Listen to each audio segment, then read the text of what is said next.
So the whole world is clapping, but you can't hear them because we don't have a Hi, whole world. a Yeah, back no, feed. I have no idea what was happening. I was facing this Well, way. you'll be able in my to own you'll world. be able to see it in a minute. So this is the part where we're gonna geek out. Okay. So this is gonna be fun. So I have some questions for you guys, Totally. and there's some things I'd like to show our geek out patrol Yes. over there. So first, in no particular order, but since I'm here, so you're running your guitar through a TC Helicon box and your Yes. vocal through a TC Helicon. And my vocal, yes. So both guitar and vocal, and you have everything is programmed per song.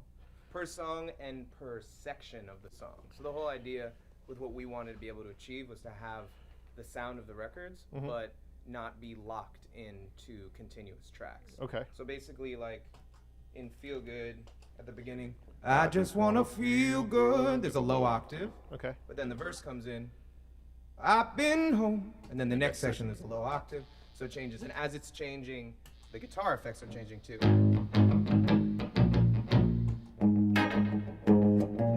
So it's essentially changing the whole pedal board the way I wanted Vocals to. and guitar. Vocals and guitar with one button. All right. Well, that was a fun thing to program. Yeah. Yeah. Yes, it definitely took 2 months. Okay. Okay. Cool. Great. So if I steal this box from you, you're screwed. Yes. Okay. yes. Good. Just checking. It's backed up on my computer, and I could go buy another one. So Oh, I well, wouldn't be that's screwed. modern technology is a beautiful thing. All right. So here in this particular case, so you did all this, and we didn't have any in-ear monitors or anything. We just had a pair of Bose L1 systems here, which you can see right here. Maybe Steve, you can show these guys. These like thin-looking guys. This is what Jay heard himself through, and I just noticed that maybe it wasn't loud enough. It's okay. No, I'll turn it up. So. Now that we're done. You know, so that's it. So everything is actually centralized in here. You don't have any pedals. You're actually doing everything with this one pedal, vocal and guitar. Yeah, and the reason I do that, if anyone's interested, is just Well, so that it it's- allows me to strictly focus on the song. Yeah.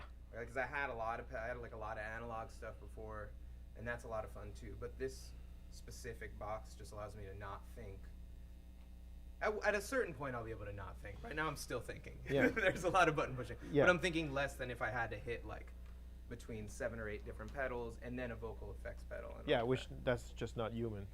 No. Okay, cool. So great. So and then what we did today is we ran the guitar, just to make my life simpler. We ran the guitar output to 2 separate, completely different amps Yep. to do a stereo-like thing. Yeah. That's nice. Thanks, Jay. You're welcome. And then on the vocal we have our trusty SM7. Thank you, Shore. And then on the 2 amps we have 2 57s. And then the big amp is a AC30. It's from the 80s. And then the small amp is a Vibro champ from like probably late 60s, early 70s. And it sounds great. Well, did we put both for you to choose and you kept both? Is that what happened? No, I came in here wanting to play out of 2. I was All right. intentional. I thought you were aware of this. Let's be real. If we had maybe a little bit more time, you'd be excited. Yeah, these people know that I'm on a need-to-know basis. There are 2 amps, 2 faders that push both. Okay, great. So that's Jay in his like super centralized system. Actually, honestly, it worked out Yeah, good. good. Yeah. I can hear that it's going through something digital, but I'm a snob. Yes. So nobody cares but me. Especially in a live setting. Yeah. And I think it sounds amazing. It sounds very good, and the levels are mostly matched, and so that allowed me to keep things, be able to mix in real time. I'm thinking of your front of house guy. He doesn't have a good time. Well, he's a busy dude. So here comes Jason. So Jason, today you had a sub 50 for your most of the bass, which sounds like this. Can you? And then you had another bass coming out of the Nord for certain songs. And then on your right hand on the Nord, you had different kinds of sounds. Yeah. That's awesome. And then you had organ too, I think, at one point. Yeah, I had some stuff where Rhodes and organ. Rhodes and organ at the same time. Then the whirly. And what's this for? And this is the vocal effects unit to add Oh. the chords and stuff to the. Another TC thing. Yes. All right. So that's that. And what's your live stage? So you don't have a whirly on stage. No. Yeah. On stage, we've been kind of very compact and doing a decent amount of fly dates. Mhm. So it's just. Flat up. Oh. Is this mic? Is this thing on? No. You know what? I muted it. So what Jason just said is that they do a decent amount of fly dates, which means that they have to be on the plane, Yeah. which means that it sucks because we come in with instruments and then we get, we have to put it in under the plane with the luggage and then they get destroyed. A couple nice scratches there. Oh, it's pretty. I like it. Yeah, it adds flavor. Yeah. Okay. Nice little scratches on the courtesy of American Airlines. Okay, so, all right, so this is your main. The live. Cool. And today you added the Moog because you could? Yep. You can always, my pleasure. You can add a Moog because you can. All right, cool. It's incredibly compact setting. Like for a trio, what comes out of the speakers is surreal. Thank you. It's pretty wild. Okay, now we can talk to Kenny. So Kenny, we're gonna do some music geek out, and then I'm gonna do some microphone geek out because it's Puremix.net after all. So you play. This is the house set. This is the Yamaha Studio 9000. Yamaha Studio 9000 that we have here, which we love, which we were inspired to buy because of Graham Hawthorne, who had one and loaned it to us for like 9 years, and then he took it back. So I looked for one, and a custom GMS snare that we had made for us. So this is our set, but this is your cymbals because they're shiny. Ours are trashed. Yeah. So what cymbals are those? These are all Paiste Formula 602 Modern Essentials. Paiste Formula 602 Modern Essentials. I'm sure you can hear Kenny because he has 18 microphones on him. So we're going to assume that we can hear Kenny. And so what do you have, how do you trigger the sounds and where do the sounds come from? Most of the sounds come from the SPD. And It's a Roland sampler box. I have these pads are also connected to it just to give me like something easier to hit than these little pads here. So I'll try to put a lot of the stuff that I have to hit frequently onto these two. Can we hear that? Can we hear some of the sounds? Yeah. So Like this one.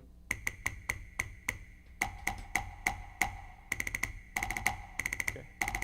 And like some of the deeper sounds, like the kicks, maybe on, was it on Drip? Where was it? There was one song where you played. Raw Emotions? Yeah. Cool.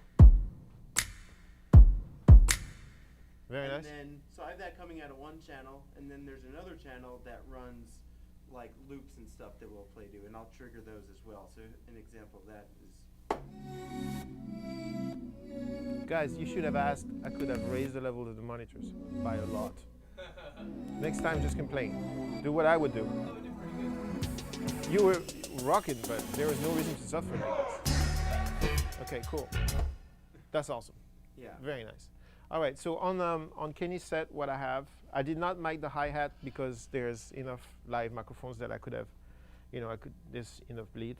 And then we have, so on the snare, we have those Latin 120s, the black 120s, which are the brand new Latins. They're super affordable, and I put the pads on. Brian from Latin sent them to me. I got them today.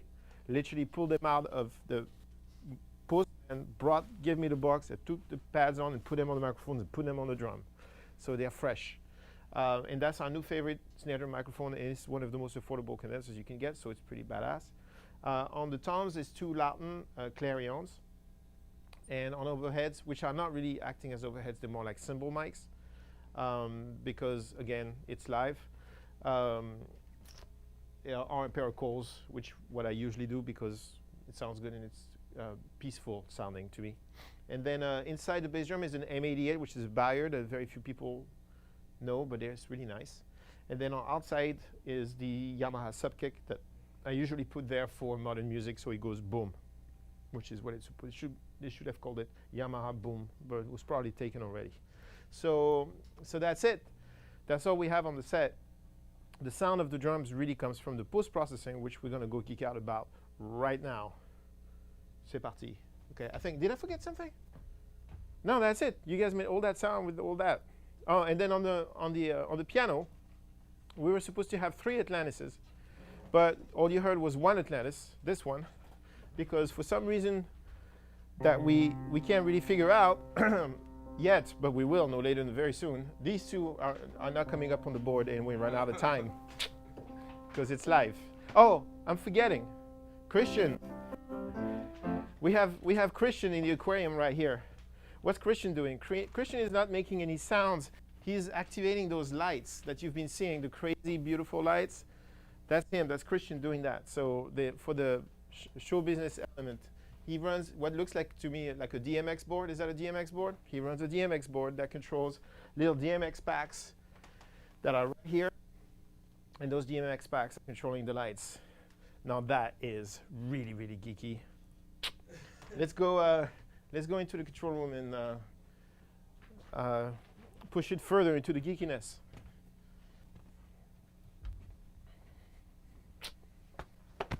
We're gonna re-record some. Okay. Hi, come here often? All right, so today, so the main system is actually running off my this new Apple laptop, which I'm not sure I love yet. The jury's still out. And I'm using a USB-C to Thunderbolt converter, and that's going to a chassis that has an HDX in it, Avid HDX. And then everything comes up on the board. So stay with me. This one's for real men. All right, so all the microphones I mentioned come up on the board, except for the guitars, and I'll explain why in a second. So bass drum in, bass drum out, and then I brought, the way we did it today is we used the console and split, meaning, picture this. The sound comes up here. The sound comes up here, goes through the preamp and the EQ if there is an EQ. On this one there's an EQ. And then after here, imagine there's a kind of barrier here. Here, this goes to Pro Tools. The output of that channel on Pro Tools comes back at the input of the monitor section here. That's why it's called split. It's split between here. It goes through Pro Tools before it hits the monitor. So basically, that allows me to mix the return this way. It's not the way I usually do it. This way I did it today to show you something different from last time, for those of you who watched last time, because we care. So comes out of Pro Tools on that channel, and this is the fader that I'm sending to my main mix. Okay, so all the faders go to my main mix. My main mix is going through, is coming out of here, is going through my past EQ, which is a pair of 33102s in a different kind of shape, Neves, and then into the Neumann, because I like the transformers and the bottom on them. So that's just for shaping the transients. And then it goes through an SSL compressor. We're doing close-ups. Sexy. Ooh la la. That's the Neumanns. And then that's an SSL compressor. You've seen one before. So for those of you who can't spell SSL, see me after class. So this goes back to, and this is where it gets tricky, this goes back to 2 channels on the console. The reason for that is you may have noticed that there was some distortion on the first song. It was unintentional. The reason for that is gain stage moves a lot when things go so fast, and also video equipment tends to be a little sensitive. And so I needed to be able to pad quickly depending on the level of the song. And so I'm going back to the console with the entire mix, not for the EQ, not for the compressors, just for the faders, to be able to decide post-compression how much I sent to you, our dear listeners. And on the first song, I failed miserably, or we failed collectively, because we realized that we don't have a way to know how hot it gets to the live streaming machine until somebody complains about it on the feedback. That won't happen again. All right, so then every channel is also, well, let's back up. You still with me? I'm going to assume yes, since you can't answer really real time. Okay, yes. Then, to be able to get a more record-like sound, less demo, more like finished, I use some parallel compression here and there. Both bass drums are going through bus A. That bus A is being sent to the decking FET compressor right here and is being crushed at 22.1. It's wholly unfair what I'm doing to the bass drum in that parallel compressor. And that is being brought back here, and I'm able to blend the three of them together. Snare drum, same thing, but bus B. So I have the bass drum in, the bass drum out, and then the parallel compressor with the FET, the decking FET. And then snare drum top, snare drum bottom, and then the parallel compression on the FET. And I'm able to blend those 6 microphones to get the main sound. Then there's the 2 toms, just simple toms. I just added some bottom on the EQ. That's about it. There's no other processing on the toms. And then the cymbals, which are completely just raw. The only drum microphone with some gain because Kenny hits hard. And so I didn't need to give much gain on the other microphones. So that's drums. But then I'm using my Q sends on this 70s console. I'm using the Q1 and Q2 because they're pre-fader to create a submix of the drums, and I'm sending that to a Compex here, which is a kind of an early 80s compressor, which goes pretty quickly. And I'm using that thing, and I'm bringing it back on 2 channels here, which I'm blending with the rest of the drums. So I'm parallel compressing the bass drum, I'm parallel compressing the snare drum, and I'm parallel compressing the whole set. So it gets pretty intense.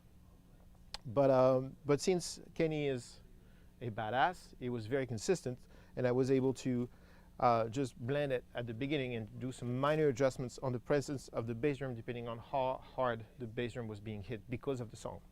Then I have the 3 digital drum returns right here, which were completely raw, and which I just blended to taste within 4 beats of hearing the song, because every time it was at a different tone and a different level, and so I had 4 beats to adjust on every song. Say, oh, whoa, that happened, and jump for it, which is always entertaining and good for your blood pressure. Then, what else? Okay, then I had split the bass into 2. Remember, Jason played my sub-fatty. He also played a Nord. The thing is, I was going to blend them into 1 fader, but unfortunately, into my ears, and I shared this opinion with myself, the Nord was about half as fat as the Moog. And so I couldn't have them both on the same fader because that kind of sucked. So what I did is I put the Moog on his own fader, and I actually had to high pass it to be able to keep it in the mix. This one. And on the Nord, I had to add a lot of bottom to be able to, well, this part is gone, but this is like insane amounts of bottom added here. To be able to match it, and I couldn't match them. So that's why on some songs you heard the bottom go away a little bit. It's because the source was not as tight. And there's nothing I can do about that except potentially negotiate with Jason for his next live show to use a Moog instead of the Nord. But that's a secret. And then we have the Whirly, which was just straight through, no EQ. It sounds good like that. And then the Nord sounds, same thing, straight through, no EQ. And then I had 2 reverb sends. One going to a Bricasti M7, which is at the bottom of this rack right here, on a studio thing to try and give a little bit of height and depth to some sounds. I'll tell you what I put in there. And then my trusty EMT 140 stereo, which is that gigantic piece of metal that's in the shop, which is a real EMT, which sounds pretty good. That's what I had on the guitars, on the voice, a little bit on the Whirly, and then on the snare. I think I had it on the snare. Let's see, snare. No, yes, I had a little bit of that, a little bit of the studio on the snare. And the return of the 2 reverbs, the M7 is here, and the EMT is here.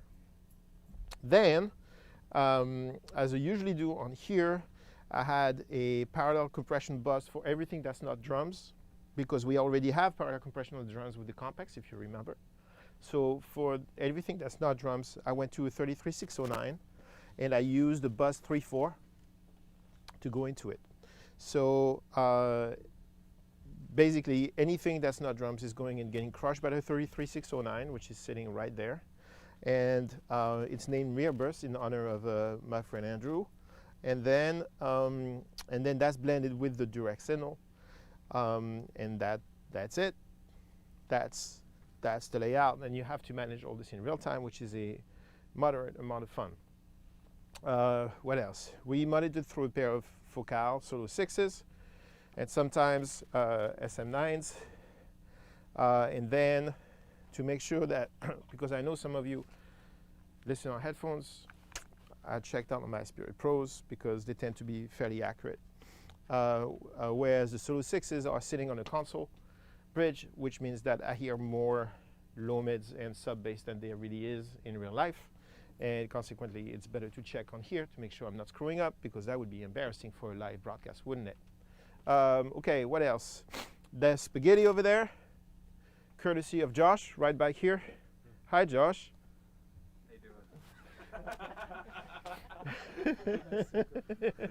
And that today was a really rough day for Josh. How do you feel, Josh? Could use some food. He could use some food and probably some drinks. So that's it. That is, I don't think I forgot anything. It's amazing. I think everything's there. We've got two questions from Two questions. online audience. Rock on. Number one, were all the roll-in pad effects going through the parallel chain? So all the percussion and stuff like that? Very good question. Thank you for asking. No. They were as raw as they get. Very nice. Maybe they should have. They're already heavily treated. Yeah, those are taken from the record. Yeah. So maybe it would have blended better. I had some level matching issues. Some are much louder than others. I'll talk to you about that in a second for your personal entertainment. But overall, no, I didn't do it. Maybe I could have, but I didn't feel like it. Actually, no, I wouldn't do it, because the point of that, for example, the kick double and the point of the snare double and those is to add transients, right? And so the parallel compression I have here on the drums is not to add transients, it's to add energy, and so like girth and buoyancy. And so if I put those things into that, it would have lowered the impact of the transients, and I think I would not have liked it as much, although I didn't do that on purpose. This is retrospect thinking. So you made the right decision retrospectively. I always do. Other question is, did you have a strategy to how you placed them in the room out there? Like, were they in specific spots for a reason? Yeah. So when I came in yesterday, it wasn't at all like that. When I came in yesterday, they rehearsed here last night. And when I came in yesterday, Jay was near the drums. And Jason was near the piano. Jason, the keyboard player, was near the piano, which makes an awful lot of sense, doesn't it? However, I could not have gotten the kind of separation I got on. Did you hear how incredibly record-like Jay's vocal sounded? And that happened because Jay was far away enough from the drums, at least 6 to 9 feet away from the drums, so that all the annoying part of the drums, I don't care if there's bass drum in the vocal mic, not a problem. But if there are cymbals on the vocal mic or snare in the vocal mic, that's really, really a pain. And so I needed to have Jay further away. It's already hard enough to have a heavy hitting drummer like Kenny in the same room as your lead singer, who has a big dynamic range. But if they are 3 feet away from each other, it's just not possible. It would have, to speak in a technical manner, sucked. So I played Hitler, and I said, no, it's not going to be this way. We're going to have to move Jay far away from the drums, and Jason's going to have to go in the corner. And then we realized that miraculously, Jay is not playing piano Jason is not playing piano at the same time as any other keyboard, which means we could leave the piano where it was, which was great because he saved a lot of grief, but it didn't save us from having 2 microphones dying on the piano at the same time. So there. Next question. Did you do anything special inside Pro Tools? No, Pro Tools was just hanging out and crashing. That's what it does best. Yep. Pro Tools, for some reason that I can't really figure out, decided to stop recording halfway through the second song with no plugins on an HDX rig. That's how we roll, yo. Know what I'm saying? That's what's up, dog. And then? That's it. All right. Well, you know what, Jay? We should re-record that second song. after a little break. That would be great. That way you have it. I still have my guitar. I still have my console. I. Let's do it then. Thanks for watching Puremix.net live-ish, Puremix.live.net-ish, and we'll be back in a month. Jay saying goodbye. See you. Go listen to my music online. Say Yeah, hi. go Send me listen. messages. Be my friend. We could be friends. All those things. Real friends Our friends. on Facebook. Real friends. Those are real Gavin friends. and I are friends. Yes. Not on Facebook. No. Not on Facebook, which is funny. How do they do that? STOLAR Music. So twitter.com/STOLAR Music, Instagram STOLAR Music, Facebook STOLAR Music, STOLARmusic.com. Type my name into the internet, you'll find me. Think about Yeah. it. Can't get any easier than Can't that. get any easier than that. The internet is the one that has email. Ciao. So Kenny has to leave at 5:30. So Let's just do record it this. so you have the material. Yeah, if we could record. Wait, so what happened? Which song Stay, didn't record? space left between. It recorded, but it stopped halfway. Well, we were gonna cut videos of Paralyzed and Feel Good. Let's do all three. Okay, let's